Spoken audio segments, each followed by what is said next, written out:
Bien-aimés dans le Seigneur, je vous salue au nom du Seigneur Jésus-Christ. Que la grâce et la paix du Seigneur soient avec vous. Le Seigneur nous garde en vie, bien-aimés, mais c'est le temps pour nous de nous préparer pour son grand retour qui s'annonce pour très bientôt. Les choses vont plutôt de mal en pire. Et nous les chrétiens, nous devons comprendre que les temps sont sérieusement mauvais et que nous devons nous préparer. Nous avons reçu le Seigneur Jésus-Christ comme Seigneur et Sauveur. Et maintenant, nous devons grandir, nous devons croître pour arriver à la parfaite stature du Seigneur Jésus-Christ. C'est ça le désir du Seigneur Jésus-Christ. Aujourd'hui, dans nos enseignements de base de la vie chrétienne, nous avons une leçon à partager qui s'intitule « Comment prier ?» C'est une question importante. Les disciples avaient posé la question au Seigneur Jésus. Il leur dit, « Seigneur, apprends-nous à prier comme Jean l'a appris à ses disciples. » Bien sûr, le Seigneur l'a fait. Alors, comme nous voulons apprendre à prier, au lieu d'aller trop loin, nous allons juste travailler ou bien étudier la prière que le Seigneur Jésus-Christ a enseignée à ses disciples. Ce que nous appelons la prière de notre Père. La prière de notre Père enseignée par Jésus-Christ. Nous la retrouvons dans le livre de Luc au chapitre 1er et également dans Matthieu chapitre 6. Je relis d'abord Luc chapitre 1er, chapitre 11 plutôt, Luc chapitre 11 au premier verset, Luc 11 verset 1.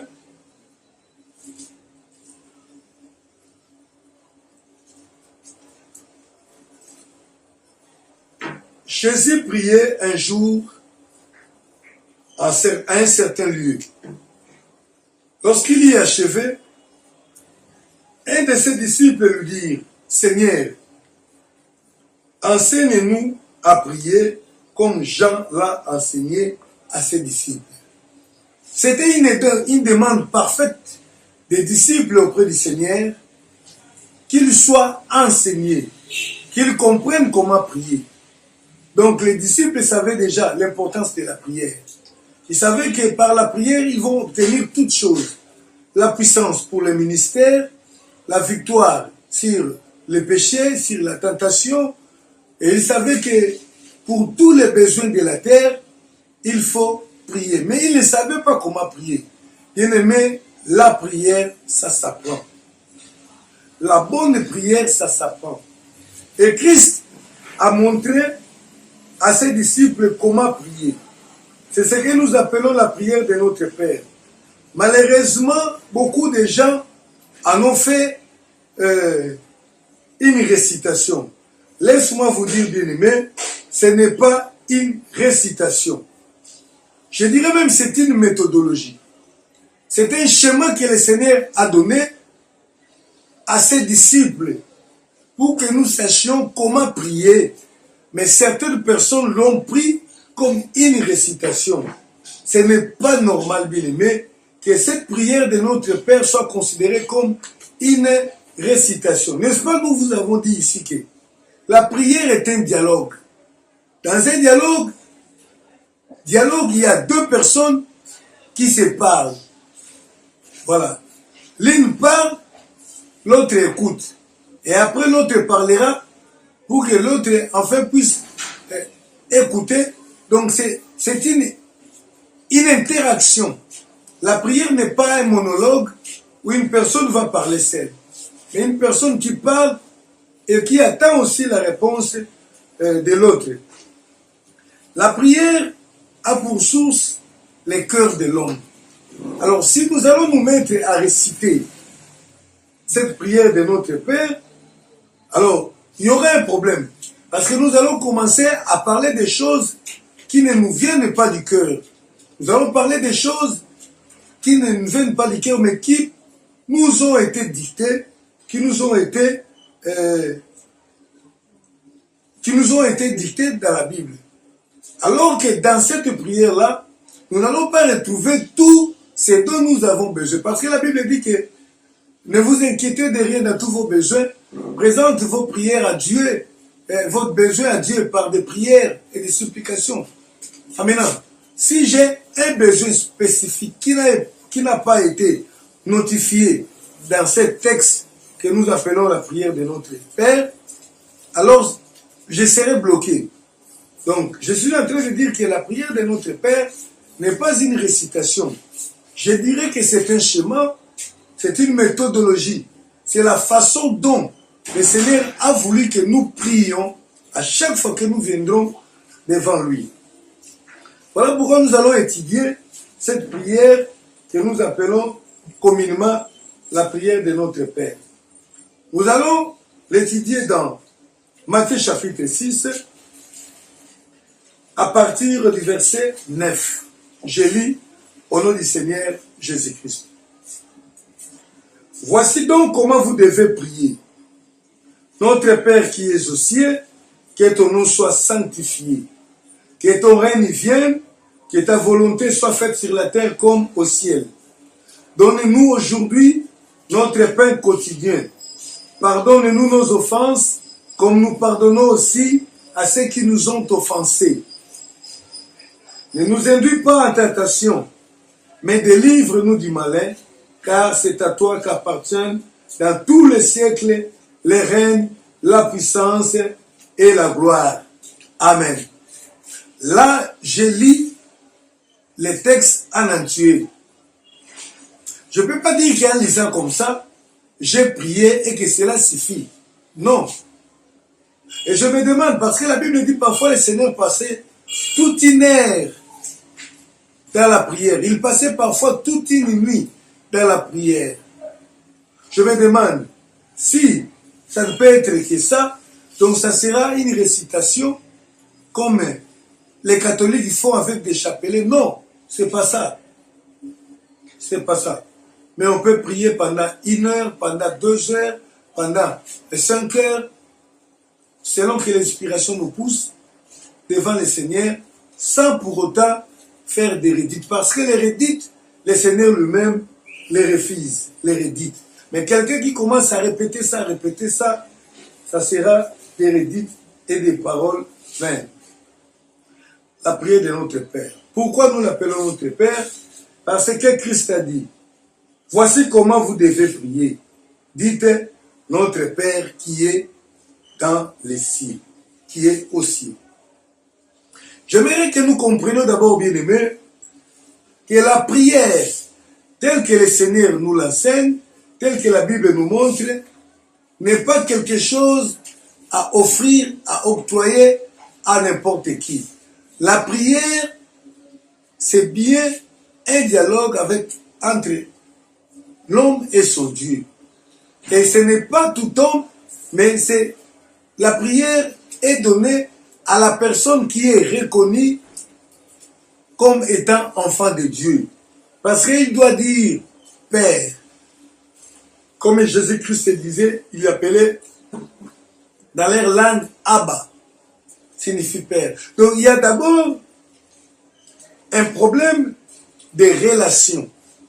Il faut avoir cette relation de Père, que cette relation soit sincère, soit honnête, soit loyale.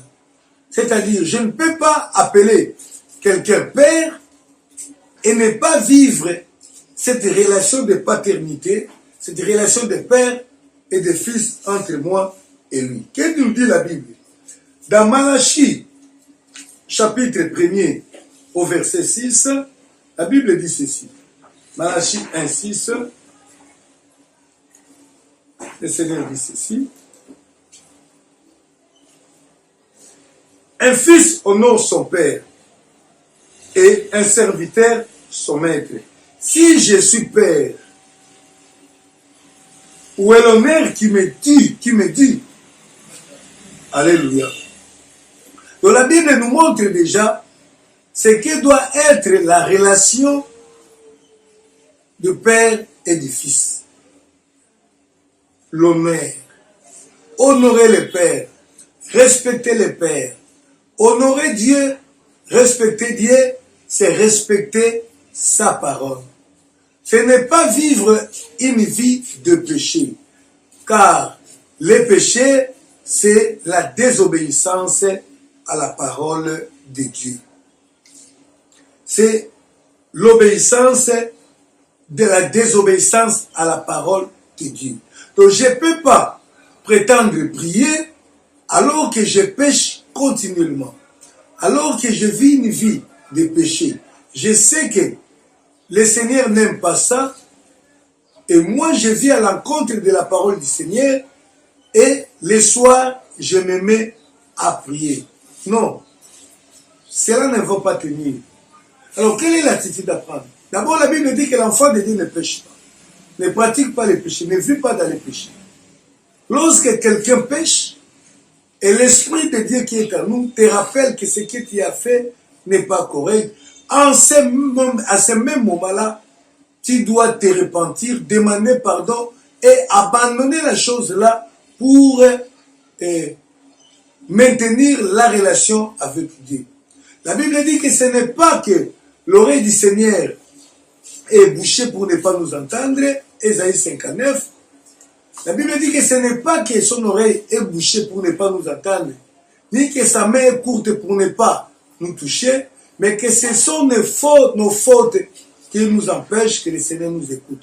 Donc, lorsque quelqu'un vit dans la vie de péché, quelqu'un vient auprès de vous, vous lui recommandez la prière comme panacée, comme remède à son problème, et qu'il vit dans le péché, c'est une peine perdue.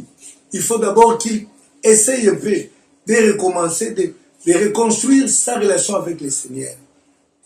Mais pour un païen qui ne connaît pas le Seigneur, qui vient auprès d'un enfant de Dieu, je peux prier pour lui.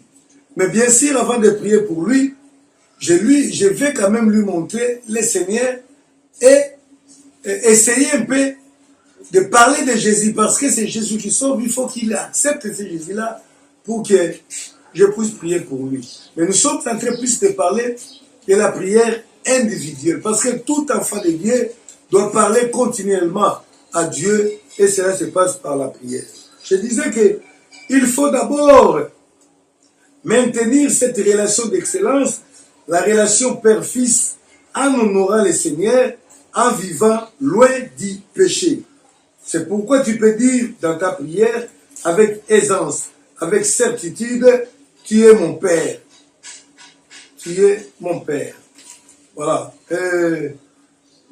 Psaume chapitre 89, versets 25 et 27, je lis. Ma fidélité et ma bonté seront avec lui, et sa force s'élèvera par mon nom. Je mettrai sa main sur la mer et sa droite sur les fleuves. Lui, il m'invoquera. Tu es mon Père, mon Dieu et les rochers de mon salut. Et moi, je ferai de lui le premier-né. Bon, je m'arrête là. Voilà. Ça, c'est l'histoire de David avec le Seigneur. Il parle que le Seigneur lui donnera la force. Il sera fidèle envers lui, il sera fidèle envers toi, envers tous ceux qui le cherchent.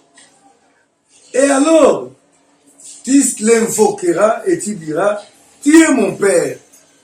Donc, la prière est donnée à ceux qui sont appelés les enfants de Dieu et qui ont les droits d'appeler Dieu leur Père. Laisse-moi vous dire, vous tous qui me suivez ou qui m'écoutez, vous n'êtes pas les enfants de Dieu. Vous êtes des hommes que Dieu a créés, parce qu'il a créé l'humanité entière, tous les hommes, que tu sois de la race blanche, noire, jaune ou je ne sais pas moi comment, le Seigneur ne regarde pas les races. Mais le problème pour le Seigneur, c'est quoi? C'est que tous ceux qui reçoivent Jésus-Christ dans leur vie, qui acceptent que Jésus devienne leur Seigneur et leur Sauveur, c'est là, le Seigneur leur accorde le droit de devenir enfants de Dieu. On ne naît pas naturellement enfant de Dieu, mais on le devient en croyant en Jésus-Christ. Et lorsqu'on le devient enfant de Dieu, c'est ce que nous appelons la nouvelle naissance. Donc, il faut d'abord commencer par là. C'est pourquoi nous avons dit, une personne qui est née de nouveau, qui est devenue enfant de Dieu, qui s'est fait baptiser, il doit commencer à parler avec son Dieu, qui est son Père. Maintenant, la prière. Cette prière de notre Père contient plusieurs parties. Et nous allons l'expliquer partie par partie, selon que le Seigneur nous accorde l'intelligence de le faire. Il a dit ceci. Matthieu 6, verset 9. Voici donc comment vous devez prier. Notre Père qui es aux cieux, que ton nom soit sanctifié. J'ai déjà parlé de notre Père. Que ton nom soit sanctifié. Est-ce qu'il suffit de dire que ton nom soit sanctifié? Seulement, ça fini? Non. Dire, sanctifier le nom du Seigneur, c'est reconnaître la grandeur du Seigneur. C'est reconnaître que notre Dieu est différent des autres.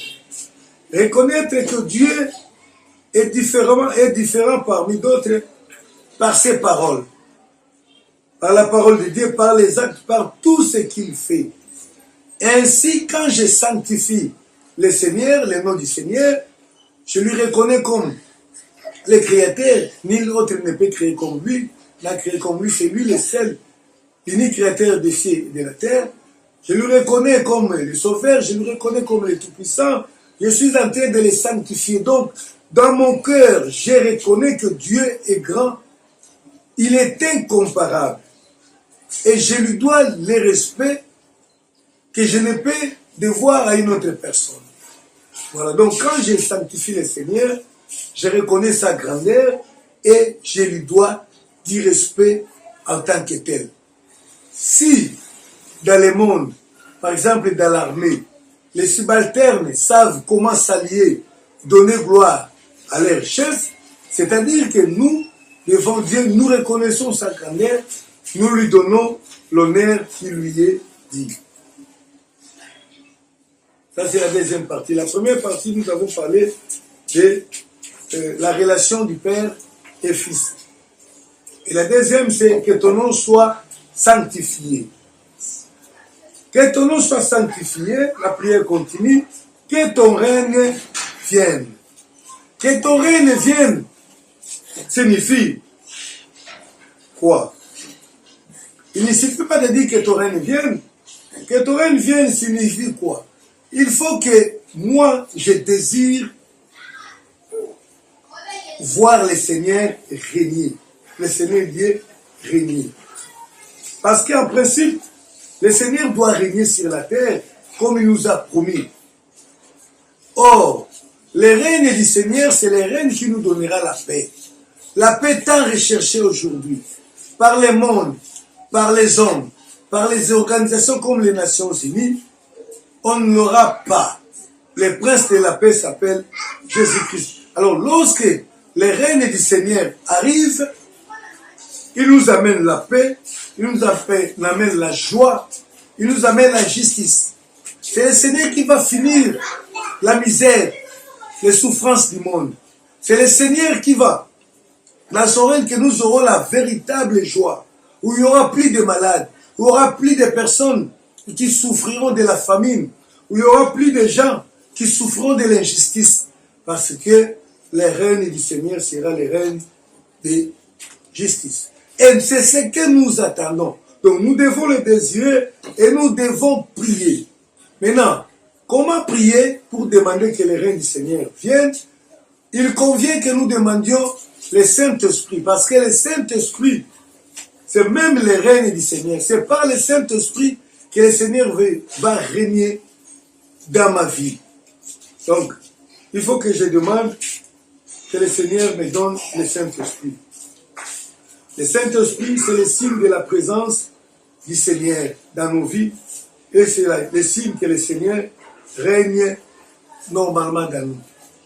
L'importance du Saint-Esprit dans la vie du chrétien bien-aimé, nous allons l'expliquer quand nous allons parler sur le baptême du Saint-Esprit. Le baptême de l'Esprit, c'est vraiment très important. Mais dans la prière que le Seigneur nous a donnée, nous avons vu la première partie, c'est la partie relationnelle. Il faut réellement que je sois convaincu de ma relation de paternité avec le Seigneur. Et secondement, il faut que nous comprenions également que nous devons obéir au Seigneur.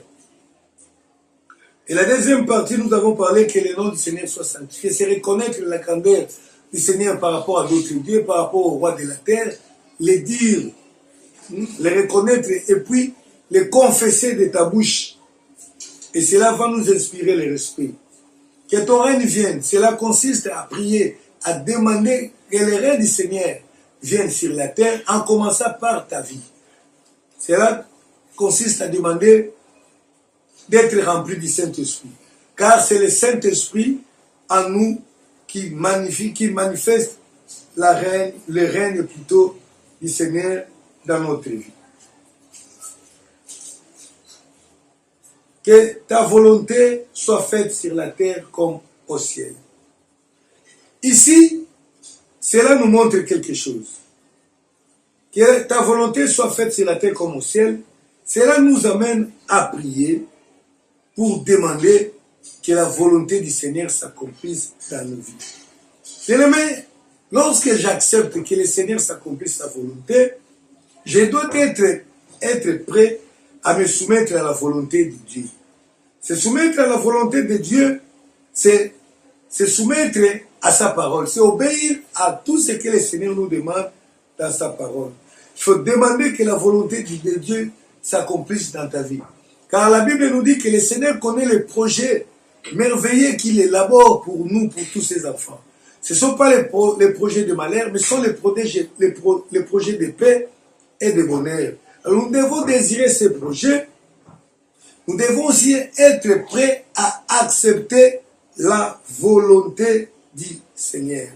La volonté de Dieu, c'est que tous soient sauvés. Donc, quand j'ai pris ça, je me remets entre les mains du Seigneur. Donc, tout ce que le Seigneur va me dire, c'est pour mon salut. C'est pour que je sois sauvé. Donc, je vais me laisser que cette volonté s'accomplisse dans ma vie. La volonté du Seigneur, c'est quoi? C'est votre sanctification.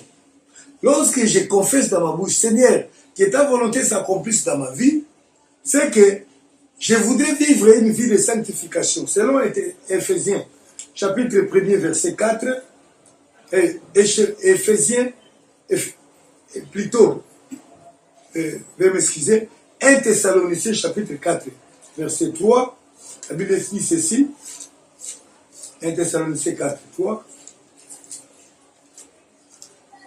la Bible dit, 1 Thessaloniciens 4, 3, car, je suis compris là, 1 Thessaloniciens 4, 3, voilà, c'est que Dieu veut, c'est votre sanctification, c'est que vous vous absteniez de l'impudicité. Quand je vais dire au Seigneur, Seigneur, je voudrais que ta volonté s'accomplisse dans ma vie. Je dois comprendre que cette volonté, la volonté du Seigneur, c'est quoi? C'est que tous soient sauvés, que tous parviennent à la repentance, à la connaissance de la vérité et qu'ils soient sauvés. La volonté du Seigneur, c'est quoi? C'est ma sanctification.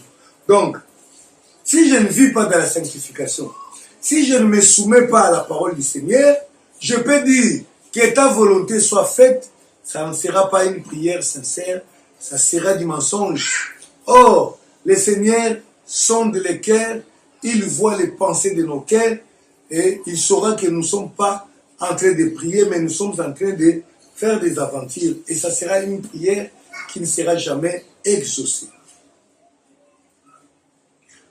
Là, c'est le point 4, que ta volonté soit faite. Nous retournons encore dans le livre de Matthieu, de notre prière, de notre Père. Au verset 11, la Bible dit, Donne-nous aujourd'hui notre pain quotidien. Ici, la prière nous ramène à l'étape où nous pouvons, où nous devons demander au Seigneur pour nos besoins de vie, nos besoins quotidiens. Parce que le Seigneur qui a créé l'homme, d'ailleurs, vous savez bien aimé, que l'homme ne savait pas qu'il devait manger. La Bible nous raconte que Dieu a créé l'homme et il a ordonné à l'homme, tu mangeras. Tu mangeras de tous les fruits, des arbres du champ, sauf de l'arbre du milieu.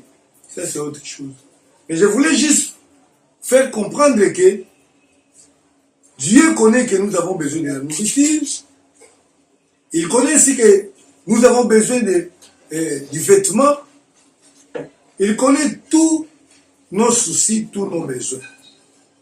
Voilà ici, le Seigneur nous accorde, parce qu'il est Père et que nous sommes les enfants.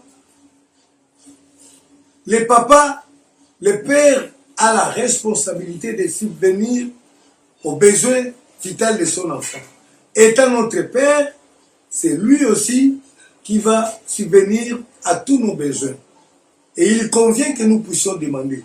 Donc ici, il nous est accordé de demander pour la nourriture, pour les habits, pour les logements, pour les transports, pour la scolarité des enfants, pour mon corps, je suis malade, donc pour tous les besoins de la vie quotidienne. Et après, l'étape 6, pardonne-nous nos offenses comme nous pardonnons aussi à ceux qui nous ont offensés. Ici, la Bible nous ramène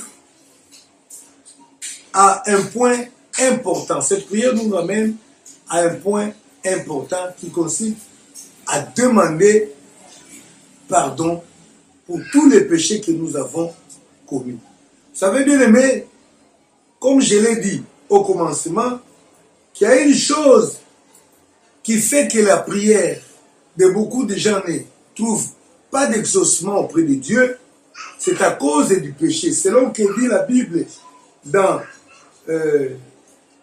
Ésaïe 59, il nous dit que non pas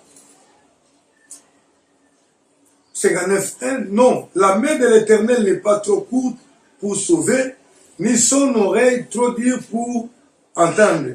Mais ce sont vos crimes qui mettent une séparation entre vous et votre Dieu. Ce sont vos péchés qui vous cachent sa face et l'empêchent de vous écouter.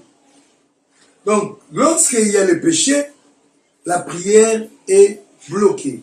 Alors, il convient maintenant au Seigneur, ou plutôt à celui qui prie, de savoir demander pardon à Dieu. Et le Seigneur pardonne. Mais laisse-moi vous dire une chose, il y a une condition pour obtenir le pardon de toutes choses auprès du Seigneur. C'est la repentance.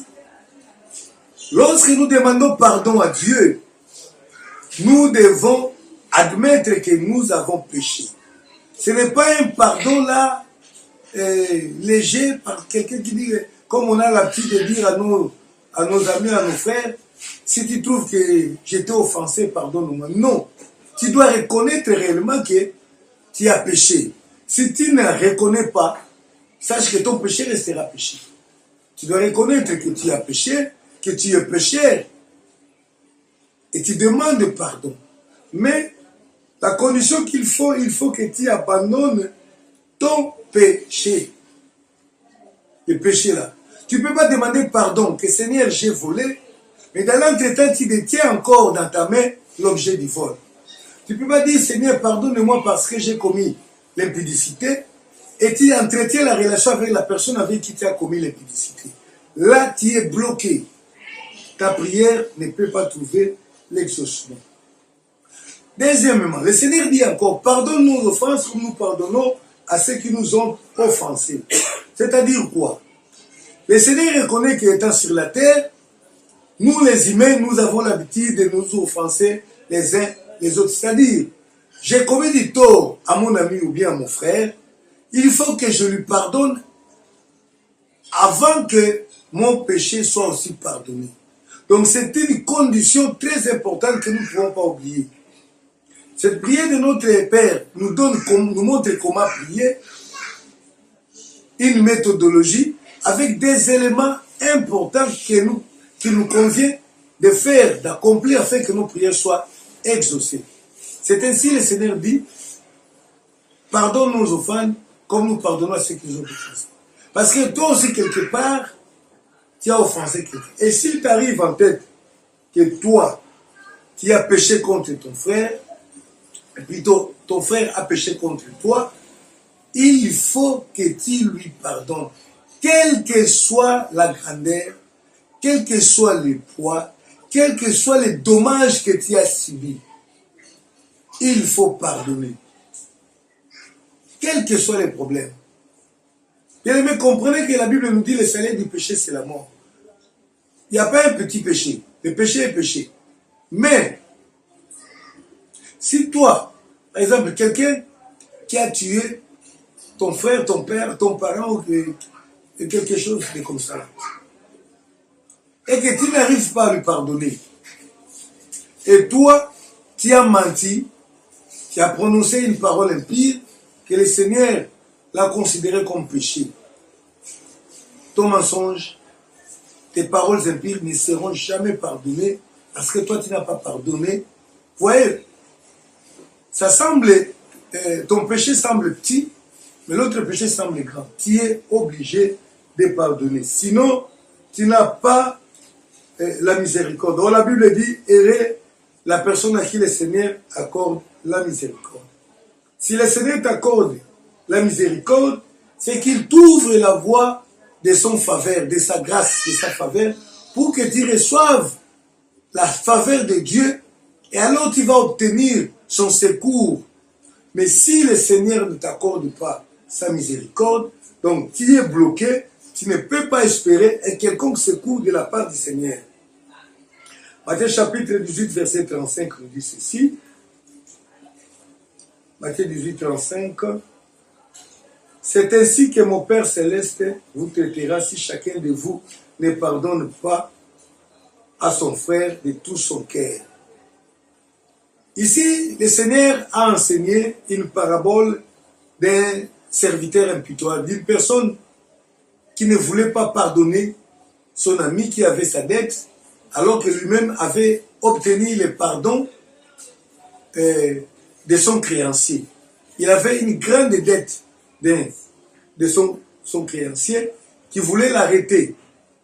Il a supplié, lui a pardonné, mais la personne là a rencontré en cours de route son ami qui avait aussi une dette envers lui, mais une petite dette. Son ami l'a demandé pardon, il a refusé, il a fait arrêter. Et lorsque son créancier a su que lui, il avait pardonné et que la personne qu'il avait pardonné a mis aux arrêts son ami à cause d'une dette, la Bible dit qu'il lui a remis la dette qu'il lui avait pardonnée. Cela veut dire que la Bible dit ici que si nous agissons de la sorte, si nous ne pardonnons pas, c'est ainsi que notre Père Céleste nous traitera. Si chacun de nous ne pardonne pas à son frère de tout son cœur. Donc si tu ne pardonnes pas ton frère de tout son cœur, même tes péchés-là vont revenir à toi. Voilà. Le Seigneur savait que nous serons toujours obéissants. C'est pourquoi il a dit, dans vos prières, dites, pardonne nos offenses comme nous pardonnons à ceux qui nous ont offensés. Donc, il n'y a aucun problème pour un enfant de Dieu véritable de pardonner son frère. Malheur à ceux qui disent, moi et lui, nous allons nous voir sur la terre. Même s'il réveille, il ressuscite ma mère qui est décédée, je ne le pardonnerai pas. Il était bien aimé, ça, c'est signer son arrêt d'enfer. Alors ça continue. Ça continue. Et je dirais même, à propos du pardon, il y a beaucoup à dire là. La Bible nous dit, quelqu'un avait posé au Seigneur la question, combien de fois devons-nous pardonner à nos prochains s'ils nous demandent pardon? Le Seigneur lui a dit, vous pardonnerez jusqu'à 70 fois 7 fois. Par jour. 70 fois 7 fois par jour. Et quelle est cette personne qui viendrait t'offenser jusqu'à 15 fois par jour, s'il n'est pas malade, s'il n'est pas fou? On voyait comment le Seigneur nous accorde cette largesse-là. Si tu n'as pas la force de pardonner, il faut prier pour que le Seigneur te donne cette force-là. Car toute notre capacité vient de lui. Nous continuons. Verset 12, nous avons dit, pardonne-nous nos offenses, comme nous pardonnons aussi à ceux qui nous offensent. Verset 13. Ne nous induis pas en tentation, mais délivre-nous du malin. Ne nous induis pas en tentation. Je pense que dans d'autres versets, la Bible nous montre une interprétation un peu bonne, où l'on dit, ne nous laisse pas succomber dans la tentation. Parce que la Bible dit que le Seigneur lui-même ne tente personne. Dieu ne tente personne. Et bien dit que personne, lorsqu'il est tenté, dise, c'est Dieu qui m'a tenté. Dieu ne tente personne, comme lui-même, il n'est pas tenté. Donc, lorsque nous arrivons là, nous devons aussi prier pour que le Seigneur nous accorde la victoire sur le péché. Vous savez que les grands problèmes que nous avons dans le monde, ce n'est ni la maladie, ni la famine, ni la pauvreté, ni tout ce qui nous arrive, c'est le péché. C'est les pièges par lesquels le diable a pris, haï tout le monde. Et c'est qui a produit à nous la mort. Et le Seigneur est venu pour que nous puissions pour nous libérer de cette puissance-là, qui est la mort, qui passe par la libération du péché. Or, le Seigneur ne nous enlève pas du monde, nous sommes dans le monde où il y a le péché. L'occasion du péché viendra toujours, mais il convient à toi de vaincre le péché. Ce n'est pas la prière. Il faut prier pour que tu ne tombes pas dans cette tentation. Matthieu chapitre 26, verset 41, le Seigneur a conseillé aux disciples ceci. Matthieu 26, 41, il dit, veillez et priez afin que vous ne tombiez pas dans la tentation. L'esprit est faible, l'esprit plutôt est bien disposé, mais la chair est faible. Donc là, lorsque j'arrive dans cette étape-là, je vais demander au Seigneur qu'il me protège, qu'il me donne la force de ne pas succomber dans les mensonges, dans l'impudicité, dans les vols, même si j'ai faim et qu'il y a possibilité de voler pour que personne ne me voie, que je ne vole pas. Donc prie, même si je vois devant moi une femme qui passe, qui est très jolie, que je ne succombe pas, que je ne l'envie pas. Donc il faut prier et toi-même aussi, il ne faut pas s'exposer. Donc il faut demander au Seigneur afin qu'il nous donne cette force-là. Il faut être conscient de tes faiblesses et prier pour que le Seigneur te donne la force. C'est comme ça que la plupart de nous, c'est comme ça que nous avons vaincu les péchés dans le monde. En priant chaque fois devant le Seigneur qui nous préserve de la tentation. Huitième point, il a été dit, car c'est à toi qu'appartiennent le règne, la gloire, la puissance. 13. Ne nous induis pas en tentation, mais délivre-nous du malin, car c'est à toi qu'appartiennent dans tous les siècles les règnes, la puissance, la gloire. Amen. Ça s'arrête là. Car c'est à toi. C'est ainsi que le Seigneur nous a montré comment prier. Et lorsque nous arrivons là, nous reconnaissons la grandeur, la puissance du Seigneur Jésus-Christ dans toutes choses. Comme nous l'avons dit, nous reconnaissons que le Seigneur est capable. Parce que la prière demande de la foi. Nous reconnaissons que le Seigneur est capable de répondre à nos besoins. Cette confession-là nous ouvre donc, nous sommes prêts, nous savons qu'il y a la puissance, qu'il y a le règne, qu'il y a tout et tu peux tout, tu vas me donner tout ce dont je te demande. Et quelqu'un qui prie comme ça peut être quand même sûr qu'il a fait une bonne prière.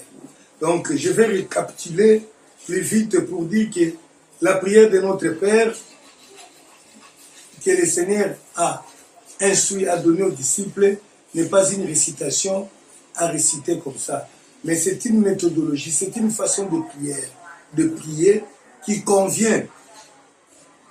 C'est ainsi, nous avons dit que d'abord, cette prière n'est pas donnée à tout le monde. Cette prière, comme toute autre prière, est l'instrument que le Seigneur utilise pour parler avec ses enfants. Donc, quand nous voulons prier, nous devons d'abord regarder si nous sommes réellement l'enfant de Dieu et si nous vivons cette vie de l'enfant de Dieu qui consiste à vivre une vie de sanctification loin du péché comme le fait le Seigneur. Et maintenant, dans ma prière, je dois commencer par sanctifier, c'est-à-dire reconnaître la grandeur de Dieu. En quelque sorte, c'est l'adoration. Dire, Seigneur, tu es grand, tu es puissant, tu es merveilleux, tu es ceci, cela. Mais cela doit venir du cœur. Comme je reconnais cette grandeur, je dois aussi respecter le Seigneur de la même façon. Il faut que je prie ensuite pour que le Seigneur me remplisse du Saint-Esprit. L'importance du Saint-Esprit, je disais, est très capitale. D'ailleurs, la Bible dit, nous ne savons pas ce que nous devons exactement demander dans nos prières, mais c'est le Saint-Esprit qui nous aide dans nos faiblesses, dans les prières. Or, le Seigneur dit, si vos pères qui sont méchants savent donner des bonnes choses à leurs enfants, à combien plus forte raison les Pères Célestes donneront l'Esprit à ceux qui en demandent. Donc, il faut demander d'être rempli du Saint-Esprit, accepter de vivre sous les rênes du Seigneur, par le Saint-Esprit. Et nous avons dit qu'il faut demander l'accomplissement, accepter la soumission du Seigneur, accepter que la volonté du Seigneur soit faite dans ta vie. Et en l'acceptant, c'est vivre aussi une vie d'obéissance à la parole de Dieu.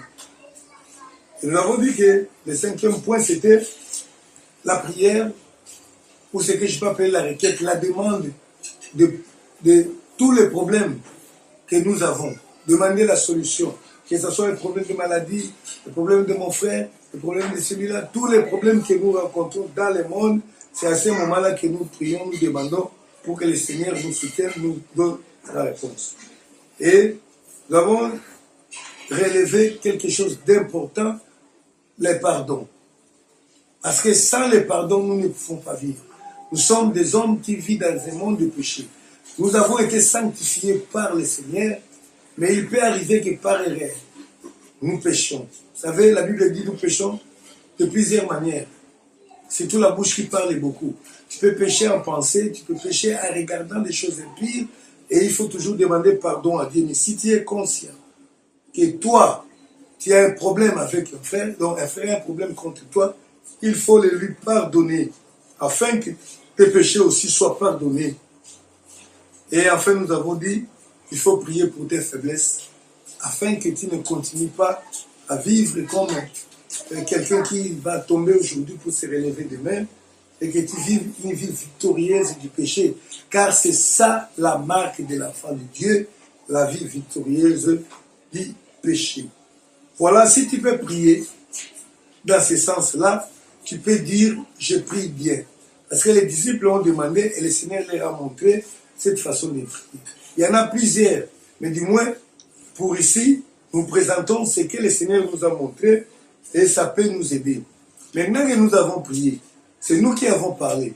Il faudrait que nous puissions aussi écouter le Seigneur, la réponse du Seigneur, parce que nous avons dit que la prière, c'est un dialogue.